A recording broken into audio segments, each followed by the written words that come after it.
আপনার তীর্থস্থানে যাবার সময় নেই, আপনাদের জন্য বলে রাখি, মহাপ্রভু একটা নিয়ম বলে গেছে, যদি কেউ মনে রাখতে পারেন কাজে লেগে যাবে।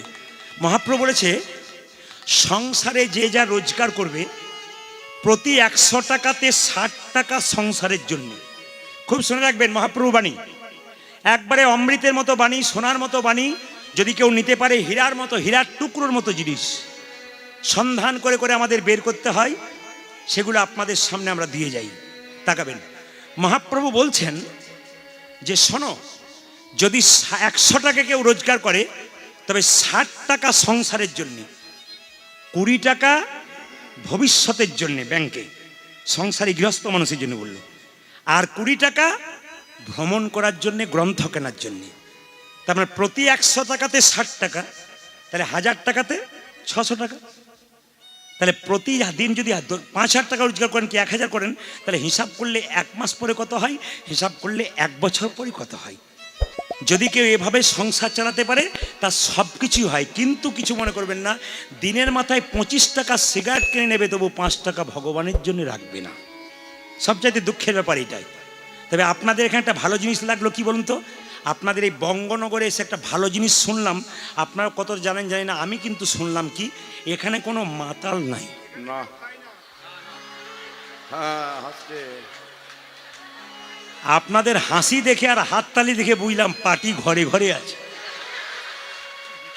কারণ আমি কালকে বজ কিশোরপুর এই কথাটি বলেছি, আর মেয়েদের কি হাসি আর হাততালি বলছি। আর দেখবেন একটু রাত বারোক নেহাত সন্ধ্যাবেলায় নিয়েছেন বলে দেখতেন কি হতো।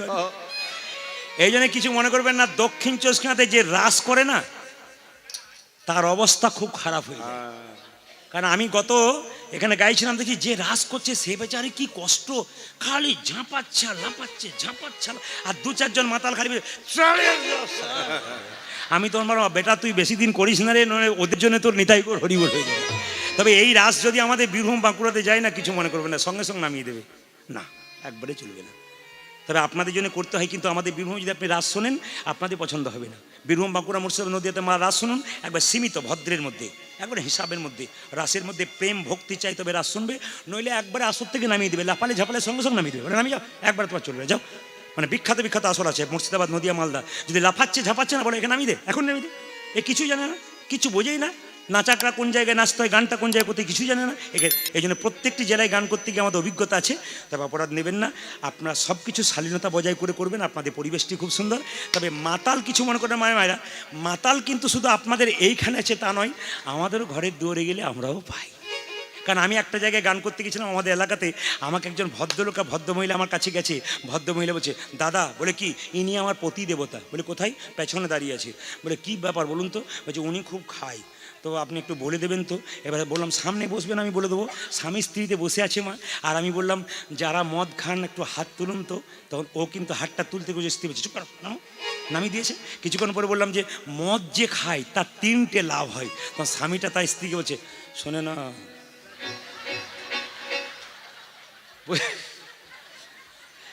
কীর্তনে যে কি মজা আছে, আপনাদের ইচ্ছা পূরণ হবে না কেন, এ ভেতরে খিদে রয়েই যাবে।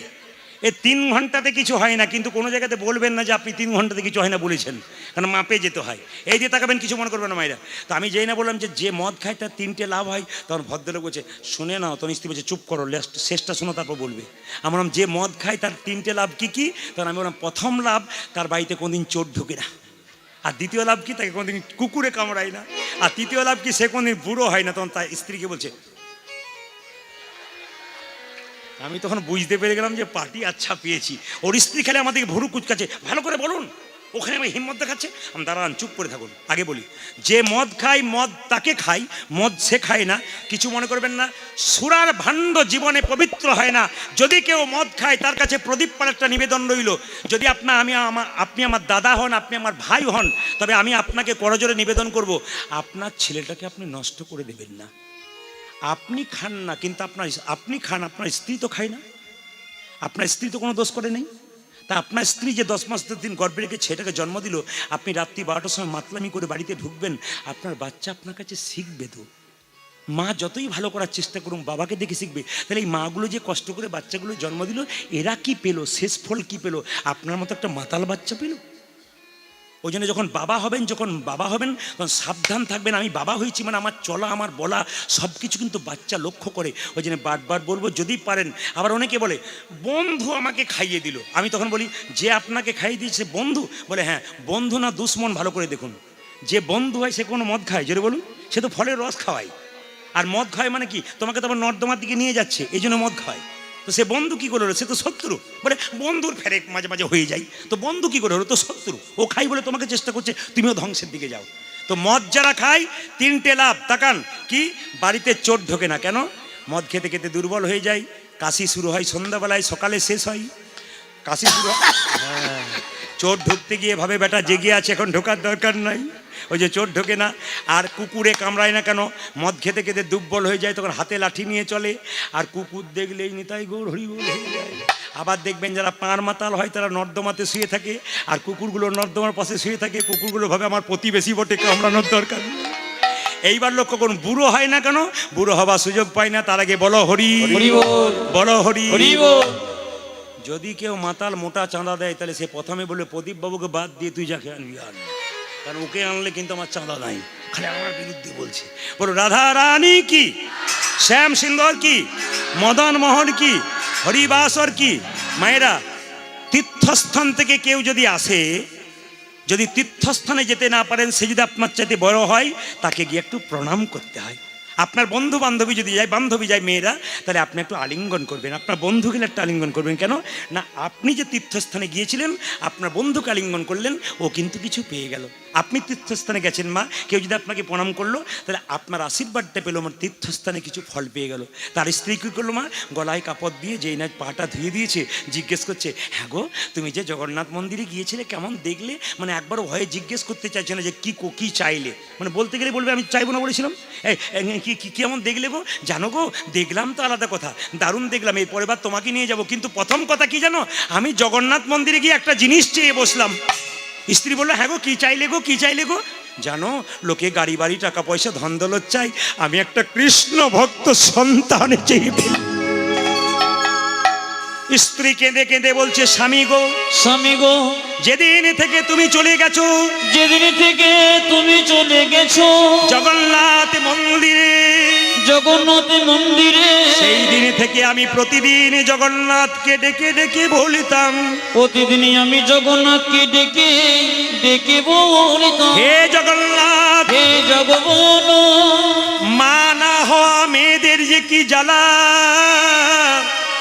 এ মেয়ে ছাড়া কেউ বোঝে না, মেয়ে ছাড়া কেউ বোঝে না। আমি প্রতিদিন কেঁদে কেঁদে বলতাম জগন্নাথ আমি যেন মা হতে পারি, ওগো জগন্নাথ আমি যেন মা হতে পারি। জগন্নাথ যেন সুকানে আমার কথাটা শুনেছে গো, জগন্নাথ আমার বুকের কথাটা শুনেছে গো। ভাইরা বলতে বলতে গর্ভে এলো সন্তান, সেই সন্তানটা 10 মাস 10 দিন পর পূরণ হলো, আর জন্ম নিল ধারন্দা গ্রামে। আপনার সবাই মাথায় কাপড়টা নিন, কৃষ্ণমণ্ডলের ছেলে জন্ম নিচ্ছে। সবাই একসঙ্গে, ধারেন্দাতে জন্মিল দুঃখী মণ্ডল, তালি ধারেন্দাতে জন্মিল দুঃখী মণ্ডল, ধারেন্দাতে জন্মিল দুঃখী মণ্ডল, জন্ম নিল। সবাই মিলে উলুধ্বনি দেবেন, কৃষ্ণ ভক্ত সন্তানের জন্ম হচ্ছে।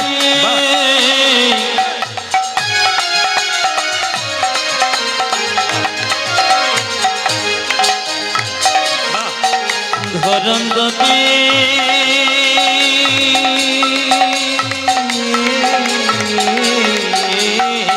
হরি বল হরি বল হরি বল।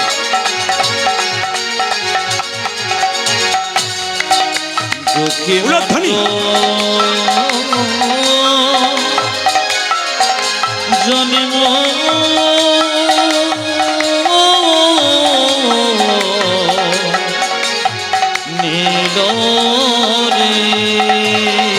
আজ ঝাড়ন্দাতে জন্ম নিল দুঃখী মণ্ডল, মাতার নাম দুরিকা পিতা কৃষ্ণ মণ্ডল। ওগো মাতা নাম দুর্গা পিতা কৃষ্ণ মণ্ডল। ওই যে মাতার নামে দুর্গা পিতা কৃষ্ণ মণ্ডল।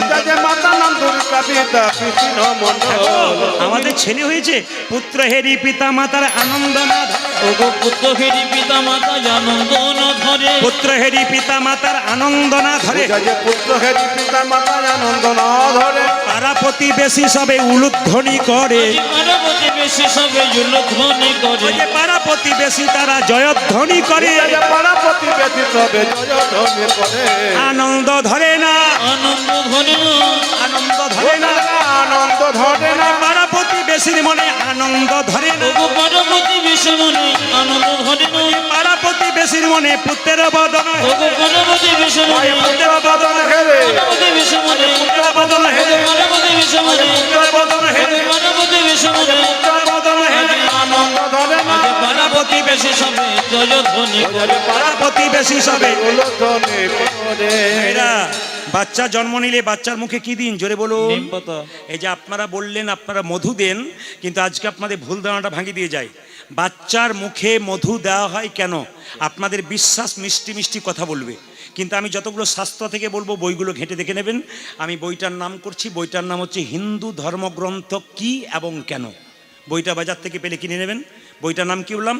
হিন্দু ধর্মগ্রন্থ কি এবং কেন। যদি কেউ দেখতে চান আমার বাসাতে আছে, আমি সবসময় নিয়ে নিয়ে ঘুরে বেড়াই। হিন্দু ধর্মগ্রন্থ কি এবং কেন, তাতে দুটো বইয়ের রেফারেন্স দিয়েছে। একটা গভীর গৃহসূত্রকার, একটা পরাশর গৃহসূত্রকার। দুটো বইতে দুরকম মত দিয়েছে, শুনবেন। যারা জ্ঞানীজন কীর্তন শোনেন শুনবেন। কি বলছে? যে বাচ্চা জন্ম নিয়ে মুখে মধু দেয় কেন?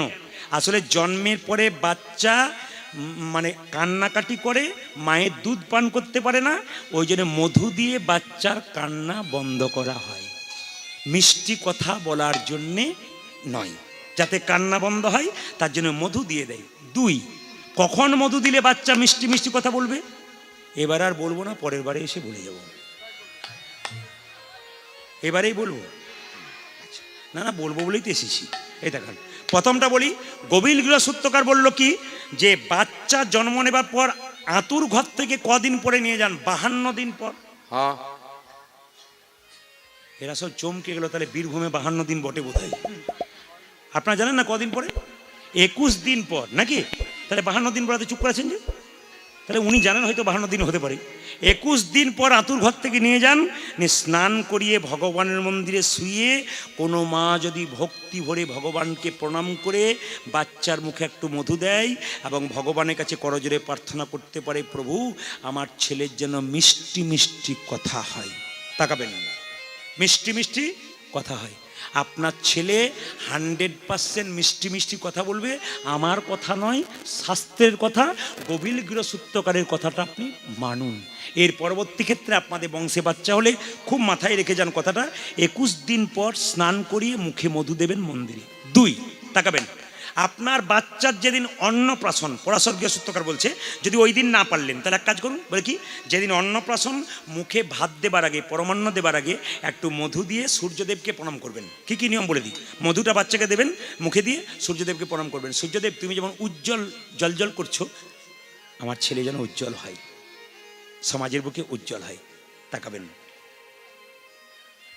প্রথম যেদিন তুমি এসেছিলে ভবে, তুমি মাত্র কেঁদেছিলে, হেসেছিল সবে। এখন তুমি এমন জীবন করহ গঠন, মরণে হাসিবে তুমি, কাঁদিবে ভুবন। তাকানা, এরকম ছেলে জন্ম দিয়ে যান যেন আমাদের সমাজকে কিছু, এদিকে আমাদের সমাজকে কিছু দিতে পারে। তাকানা, মেদিনীপুরের ছেলে ক্ষুদিরাম বসু, ফাঁসি হবে সবাই কাঁদছে, ক্ষুদিরাম বসু হাসছে। কেন? সে জেনে গেছে যে দেহটার, এদিকে তাকান, দেহটার মৃত্যু হয়, আত্মাটার মৃত্যু হয় না। তাকান, বাসাংসি জিন্নানি যথা বিহায়, নবানি ঘিন্নাতি নরহ পরাণী, তথা শরীরানি বিহায় জিন্নান্নানি সংজাতি নবানি দেহি দেহিনাস্মিন যথা কৌমরং যৌবনং জরা তথা দেহান্তর প্রাপ্তি ধীরস্তত্তর নাম ঝুতি। আমি অনেক কথা বলে গেলাম, আপনারা তো কিছু বুঝলেন না, কিন্তু ভেঙে বুঝিয়ে দেওয়া আমার কাজ। কি? যেমন যে কাপড়টা আপনি পরেছেন মা, আমি যে কাপড়টা পরেছি ওটা যখন জীর্ণ হয়ে যাবে ওটা পাল্টে একটা নতুন কাপড় আমরা পরব। বলুন তো, নতুন কাপড় পরলে আনন্দ হয় না দুঃখ হয়? তাহলে আমাদের কি হয়, দেহটা পুরো আত্মা কি করে, দেহ ত্যাগ করে কোথায় যায়? জোরে বলুন, কোথায় যায়? অন্য একটা দেহে যায়। এর প্রমাণ কি? যে যেমন কর্ম করবে তার কল্প ফল অনুযায়ী আত্মা দেহ ধারণ করবে। মানুষকুলে জন্ম নিয়ে কেউ যদি পশুর মতো কর্ম করে পরের জন্মে পশুকুলে জন্ম নেবে। মানুষকুলে জন্ম নিয়ে কেউ যদি মানুষের মতো কর্ম করে পরের জন্মে মানুষ হবে। মানুষকুলে জন্ম নিয়ে কেউ যদি মহাপুরুষের মতো কর্ম করে তার দ্বিতীয় জন্ম হবে না। কেন? গোবিন্দচরণ প্রাপ্ত হবে। কি কারণে? না, ধানকে সেদ্ধ করে মাঠে ছড়ালে তার যেমন দ্বিতীয় গাছ হয় না, দেহ যদি একবার হরিনামে সিদ্ধ হয়ে যায় তার দ্বিতীয় জন্ম হয় না, গোবিন্দচরণ প্রাপ্ত। কথাগুলো শুনবেন, গীতা পড়তে হবে। এই জন্যে আমরা সবাইকে বলে যাই, যে যেখানে বসে আছেন গীতা পড়বেন। গীতা পড়ো হিন্দু ভাই, জোর গলায় বলে যাই, গীতা পড়ো হিন্দু ভাই। গীতার মতো গ্রন্থ নাই, গীতাতে কোনো ভুল নাই। তাকাবেন, গীতা পড়েছিল কে? ক্ষুদিরাম বসু, হেসেছিল গলায় দড়ি নিয়ে। গীতা পড়েছিল কে?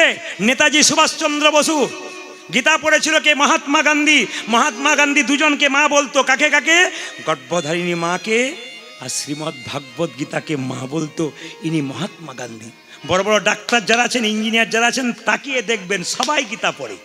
আমি সবার কাছে জেনে নিয়েছি সবাই গীতা পড়ে। অনেক মেয়েরা শিক্ষিত আছে, দেখবেন সকালবেলায় গীতা পড়ে।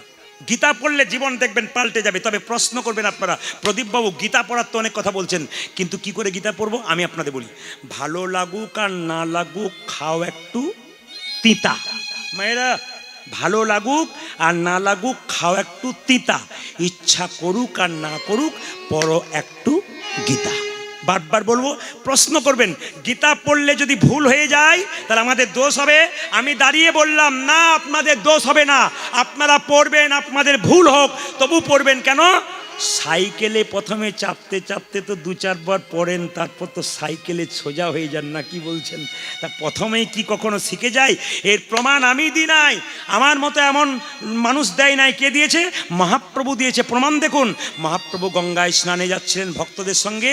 একজন ব্রাহ্মণ মন্দিরে সিঁড়িতে বসে গীতা পড়ছে আর চোখের জলে ভাসছে। লোকে দেখছে লোকটা গীতাটা ভুল পড়ছে, খালি ভুল ভাল পড়ছে, কিন্তু চোখের জলে ভাসছে। এক ভক্ত গিয়ে মহাপ্রভুকে বললেন, প্রভু, বলে তোমার একজন ভক্ত গীতা পড়ছে, চোখের জলে ভাসছে, কিন্তু হাজার হাজার ভুল পড়ছে, ও কি তাহলে লোক দেখানি কাঁদছে নাকি?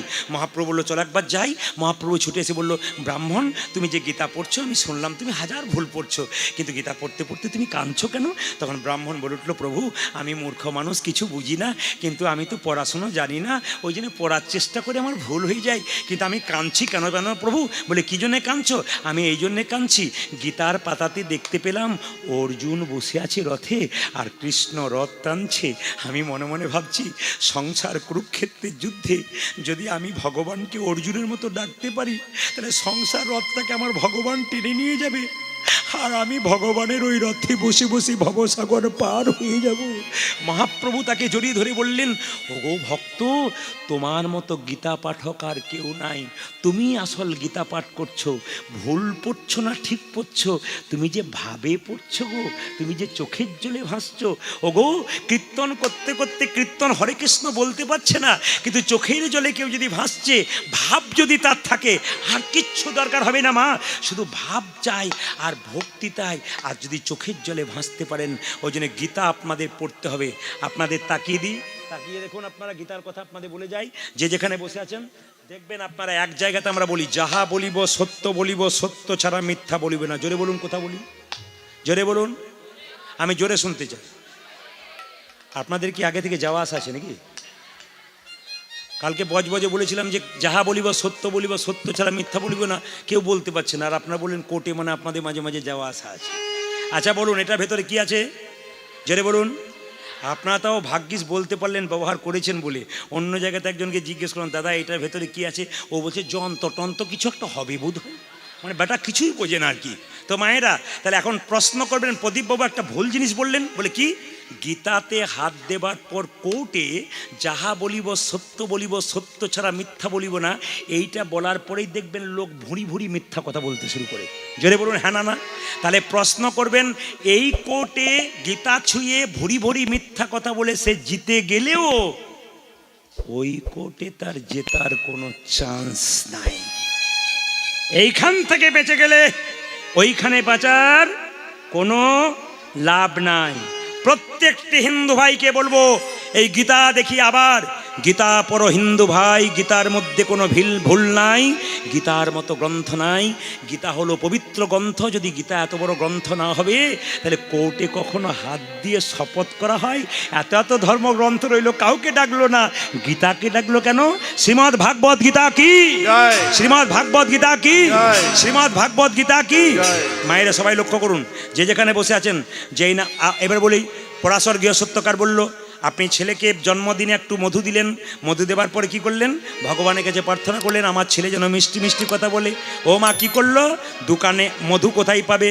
মধু কিনতে পেলো না, বলে এক কাজ করো, দুই কানে শোনাইল মধুর হরিনাম, দুই কানে শোনাইল মধুর হরিনাম, দুই কানে শোনাইল মধুর হরিনাম। আজি দুই কানে শোনাইল মধুর হরিনাম। ভাইরা, এত অভাব বাড়িতে, মধু কিনবার পয়সা নাই, তো জিজ্ঞেস করছে কৃষ্ণমন্ডল মধু কিনতে পারো না? বলে কিনবো কোথায়, পয়সা নাই তো। বলে তাহলে এক কাজ করো, টাকা পয়সা দিয়ে মধু না কিনলে হলো, দুই কানে শোনাইল মধুর হরিনাম, আজ দুই কানে শোনাইল মধুর হরিনাম, দুই কানে শোনাইল মধুর হরিনাম। আজি দুই কানে শোনাইল মধুর হরিনাম। আর দেখবেন, কিছু মনে করবেন না, আগেকার দাইমা যারা ছিল, এখন তো দাইমায়ের দরকার হয় না, কি বলছেন? এখন তো হসপিটালে সব, তারপর ডায়ের তো দরকার না, তাকে তো পেট কেটে বের করে দেয় না, কি বলছেন? সিজার করে দেয়। দাইমা নাই। আগে কিন্তু দাইমা, বাচ্চা জন্ম হওয়ার পর দাইমায়ের হাতে এলে দাইমা কি করতো? একটু কানে কৃষ্ণ নাম শুনিয়ে দিত। আমি আপনাদের বলবো, বাড়িতে বাচ্চা এলে, বাচ্চা ঢোকার সঙ্গে সঙ্গে যারা ঠাকুমা আছেন, দিদিমা আছেন, বা বাড়িতে বয়োজ্যেষ্ঠ কেউ আছেন, বাচ্চার কানে একটু হরে কৃষ্ণ নাম দেবেন। কেন? বাচ্চা যখন হসপিটাল থেকে বাড়িতে ঢুকলো, একটু হরে কৃষ্ণ নাম দেবেন। দুই কানে শোনাইল মধুর হরিনাম, আজ দুই কানে শোনাইল মধুর হরিনাম, হরিনামে শোনালো, মধুর হরিনামে শোনালো, হরিনামে শোনালো, মধুর হরিনামে শোনালো। সংসারের কথা শোনার আগে হরিনামে শোনালো, সংসারের কথা শোনার আগে হরিনামে শোনালো, সংসারের কথা শোনার আগে হরিনামে শোনালো। সংসারের কথা শোনালো। ও যে নামময় দেহ হলো, সংসারের কথা শোনার ও যে আগে নামময় দেহ হলো, হরি কথা শোনার আগে, নামময় দেহ হলো, সংসারের কথা শোনার আগে, নামময় দেহ হলো, হরি কথা শোনার আগে, হরিনামে শোনালো। দুই কানে শোনাইল মধুর হরিনাম, দুই কানে শোনাইল। মধুর ভাইরা, হরিনাম। জগন্নাথ দেবের কৃপায় পেয়েছে বলে জগন্নাথের ছবির সামনে ছেলেটাকে নিয়ে গিয়ে বলছে, জগন্নাথ কি আশীর্বাদে করো গো, আশীর্বাদ করব, আশীর্বাদে করো গো। আশীর্বাদে করো। ও মায়েরা, আমরা ভগবানের মূর্তির সামনে ছেলেদেরকে নিয়ে গিয়ে কি বলি? চাকরি দাও, ইঞ্জিনিয়ার হোক, ডাক্তার হোক। আর তিনি কি বললেন? আশীর্বাদে করো গো, আশীর্বাদ করব, আশীর্বাদে করো গো। আশীর্বাদে করো। কি কি যেন ভাগবতে পড়তে পারে, আশীর্বাদে করো গো। যেন ভাগবতে পড়তে পারে, আশীর্বাদ করব, যেন ভাগবতে পড়তে পারে, আশীর্বাদে করো গো। যেন ভাগবতে পড়তে পারে, আশীর্বাদে করো। যেন সংকীর্তন গাইতে পারে, আশীর্বাদে করো গো। আমি সংকীর্তন গাইতে পারে, আশীর্বাদ করব, যেন সংকীর্তন গাইতে পারে, হরি হরি হরি, আমি সংকীর্তন গাইতে পারে, হরি হরি হরি আমি সংকীর্তন গাইতে পারে, হরি হরি হরি যেন ভাগবতে পড়তে পারে, হরি হরি হরি যেন ভাগবতে পড়তে পারে, আশীর্বাদে করো। দুই কানে শোনাইল মধুর হরিনাম, দুই কানে শোনাইল। মধুর হরিনাম। সবার কাছে হরে কৃষ্ণ কৃষ্ণ কৃষ্ণ কৃষ্ণ